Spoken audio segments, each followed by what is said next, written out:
On today's brand new Compete Everyday podcast, I'm talking with author, lawyer, and coach Clint Schumacher about resilience.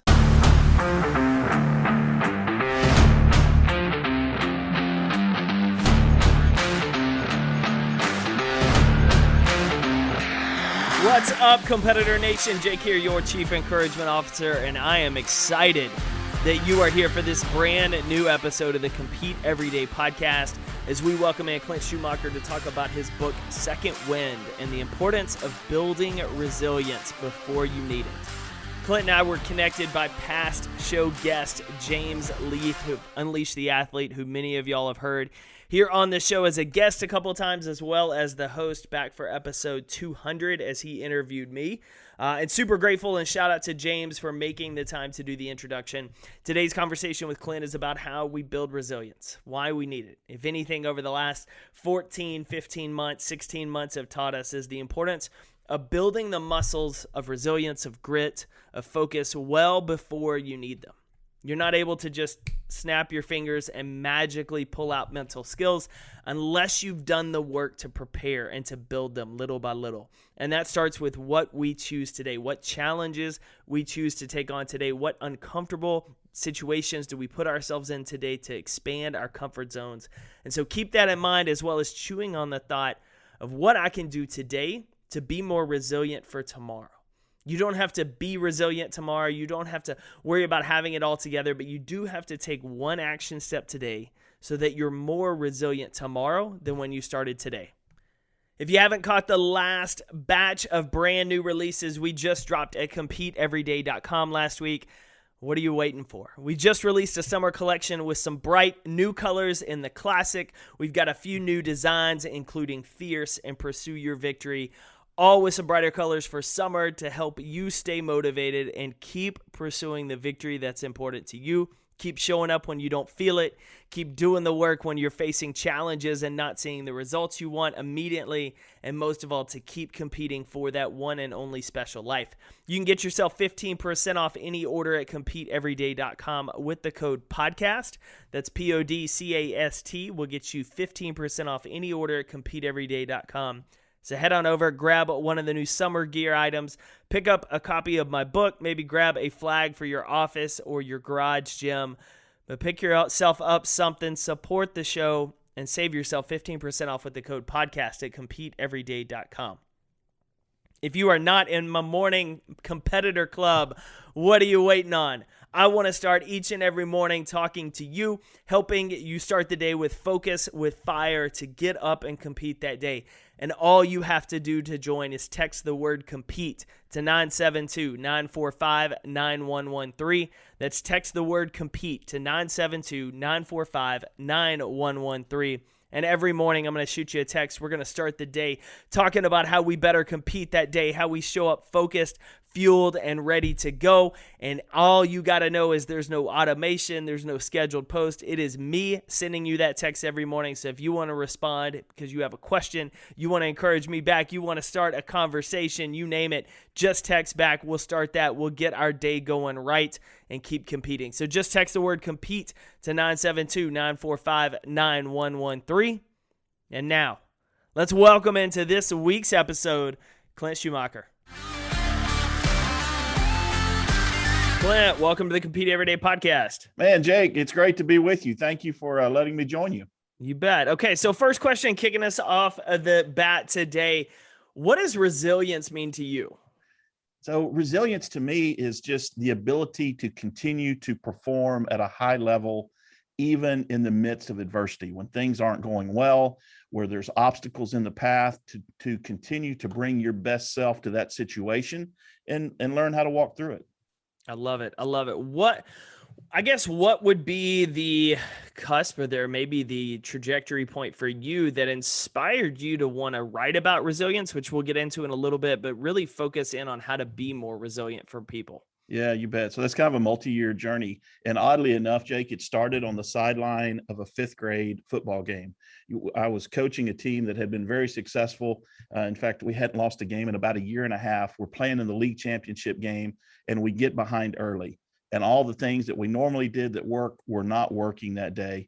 and the kids' anxiety level slowly starts to rise, and it gets higher and higher. And by the third and fourth quarter, they just are not performing. And in fact, they're starting to tap out. They're asking to come out of the game. And I walked off the field, Jake, just really frustrated at the kids.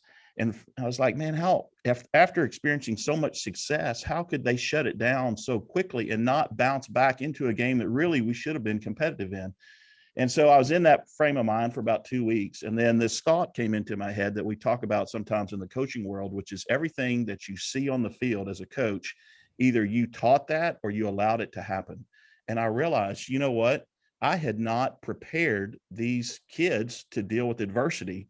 Our coaching staff had not prepared them for what happens when something goes wrong in a game. And so I had 11 and 12-year-old kids that were really experiencing for the first time being behind in a game and trying to figure out what that meant in real time. Why did I have any expectation they would do that well? And so I realized I had a major hole in my coaching. In the next season, I decided, you know what, I need to teach them how to deal with that better, because whether we won a fifth grade football game in the grand scheme of things, not that important. But if I could teach them how to be resilient, how to have mental toughness in the midst of things not going well, now that's something that's really important, and that's something that they can use the rest of their life. Yeah, I'm curious, just from your perspective or opinion, where you think a lack of resilience comes from. I feel like a lot of society, for the most part, doesn't handle change very well. And we intentionally avoid challenging situations. Has that, obviously, I wonder if that's something that's been more commonplace the more we go as humans to be more comfortable, and the more we create to be more comfortable, and the less we do the things that are challenging. But I'm curious, from your perspective, where has maybe a lack of resilience become a little more mainstream? So, Jake, I think you touched on it in your question. I think there's a couple of things that are happening in our society that all contribute to it. I don't think these are original in our generation, but I think they are enhanced. So I do less tough things than my parents did. My kids do less tough things than I did. We're further and further away from times of depression, from times of war, from times where a large stress was placed on our society. Now, put the last year to the side, right? Because now we've all kind of walked through a very unique time together, and I think learned some lessons of resilience through that.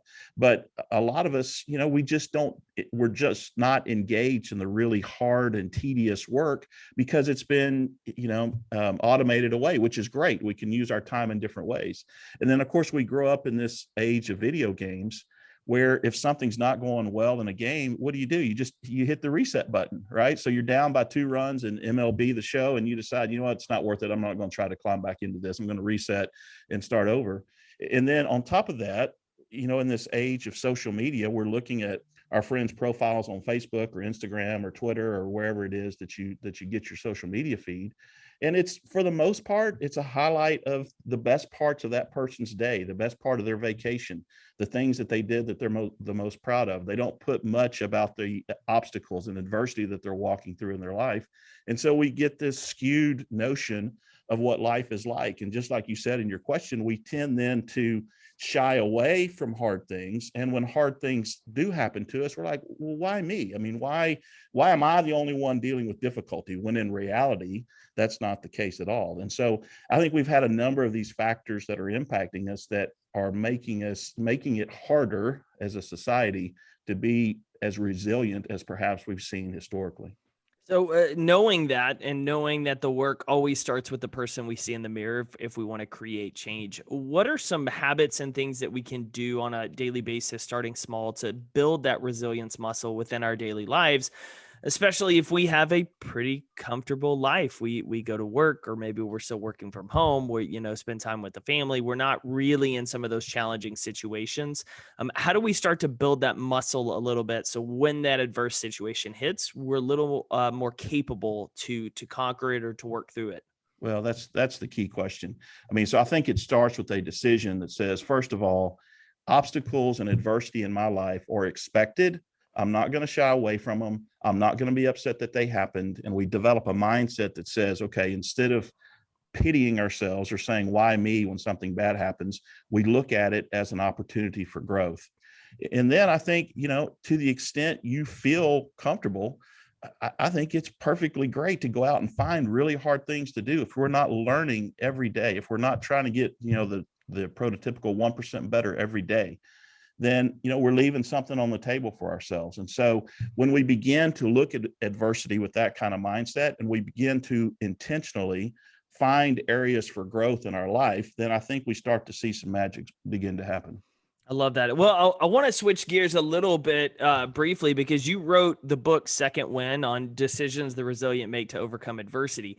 I'm curious, before we dive into the book, what kind of inspired you to write it more than anything, and to share that message? Because a lot of people have ideas. A lot of people go through situations like you talked about with coaching, and never sit down to actually do the work to write the book. So what was that motivating factor for you?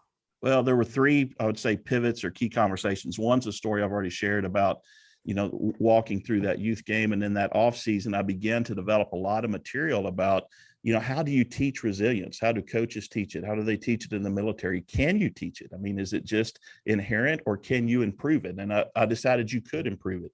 And so I began to get a body of research that collected over several years.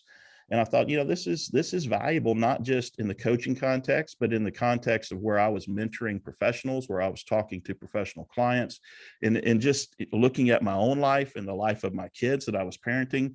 I could see these principles really make a difference in how we deal with adversity in our life.